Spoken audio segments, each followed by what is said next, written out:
Welcome back to episode 3, brought to you by Stafford Communications, a division of Premier BPO. In the previous episodes, we explored the critical foundations of successful healthcare contact centers, building a solid team, leveraging technology, and today we're going to talk about the cornerstone of excellence, which is quality. We have Russ Onofrio back with us to share his insights. So Russ, can you tell us about the role of quality in a contact center? Yeah, thank you, CJ, for having me back. Absolutely. In a patient service center, quality is paramount. It's not a transactional event. And I mean, it's not about just answering the calls in a timely fashion, which are important, but it's about providing accurate information to the patient. Patients are often in distress when they're calling. They don't know this human body that they have is breaking down, and unfortunately people know more about their cable company than they do about their health. So there's a sense of urgency there. And the quality of the responses can play a significant role in patient outcomes. So maintaining high quality standards is crucial in healthcare contact centers. How do you ensure your team is consistently delivering exceptional service to patients? Yeah, I think it starts with a real comprehensive plan. And starting that, and what we built is being able to have regular one-on-ones, regular feedback sessions, and education. Again, I go back to education, not training. And taking from your quality what good and not good, and building curriculum to provide people with knowledge so that they'd be better in interacting with patients. It's about recognizing people who are doing things well. And it's not punitive. I think sometimes we get into the fights of big brothers listening. No, it's not. It's about recognizing people doing well and helping people out. We use a mix of real time, obviously listening, observational is what you're hearing, recordings that would come in, but also speech analytics to coach our team to get better on behalf of the patient. We also had strict protocols and guidelines we've found, and that starts in the beginning during their onboarding session. Everybody when I was at the South Coast Service Center went through the 3 weeks of classroom training, including managers and team leads. It's important we adhere to that, but also empathy and tone is critical in that, is that we empathize with them, our tone is calming, and we're able to provide that information. If I can tell you a story, I love this story, and I told it to every training class that went in through South Coast. I was leading the patient experience initiative over at VNS Health, or VNS-NY in New York. They rebranded it VNS Health. And we pulled together a group of people across the enterprise for a committee. And one of them was one of the people in my call centers, one of the frontline people. So I walked up to her one day and I said, how do you handle call after call after call? And I wish I had said this. What a great response. She says, every time the phone rings, I think it's my mom or dad calling, and how would I want them to be treated? And that's the foundation of what quality is, is having that caring capacity. And we build that in to the curriculum they have right from the beginning when they come in the door. I always view qualities in 4 parts. Right?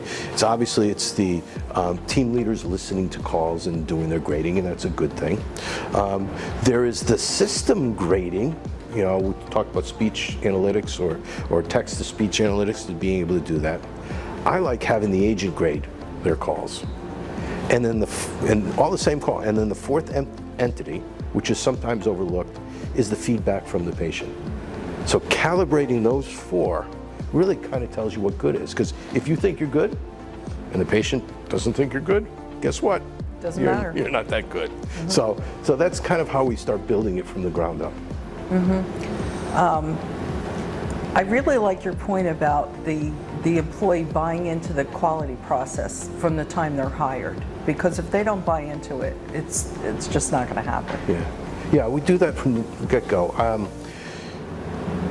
When I was at South Coast, because I recently retired from there, I just figured, I keep saying we're at there, so I used to meet every new hire class at the door. 100, we were hiring, 10, 15 people a week. And I would do the first half hour. And it's about getting them to know how important they are and their role in playing in patient outcomes. Because it's not about picking up the phone. That's the easy part. Yes, you put someone in and pick up the phone. It's about what we say, how we help them navigate the complexity of healthcare. Yeah, I do the same thing. I talk to every new employee that walks in the door and tell them about their role, and I think it really goes a long way. It does. It gets them, feels connected as opposed to a job. So, even the best QA strategies, it's an uphill battle. It takes time to do it consistently. So how have you ensured consistent quality in your contact center? Yeah, I think you mentioned the biggest attribute is time. We hear this time and time again from our team leaders or managers. I don't have time to do it. And the first thing that gets sacrificed when things get busy is quality. Is really helping them with tools, scheduling it as a meeting, and making sure it's a priority in what they do. The other thing is new that's transpiring is that, and I've heard this with some organizations have been doing some strategic partnership and co-sourcing of this. Because it's so critical, you can't let it go. And having a strategic partner to help you out to make sure, and even in collaboration, to making sure that that initiative gets done. It's important, it gets sacrificed. I think balancing time and efficiency in that quality and helping them out, making sure that people are not telling them to get rushed off the phone. Oh, there are long wait times. Okay, we need to staff appropriately and really having our people understand it's about that quality of interaction.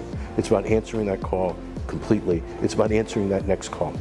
All right, we will figure out the staffing levels, and that's where our analytics will come in and what we have to do to position people there. And again, I go back to it's really, really important that patients are treated with that mom and dad care, because they don't know a lot. I'm a big offender. My wife's a nurse. I know nothing about it.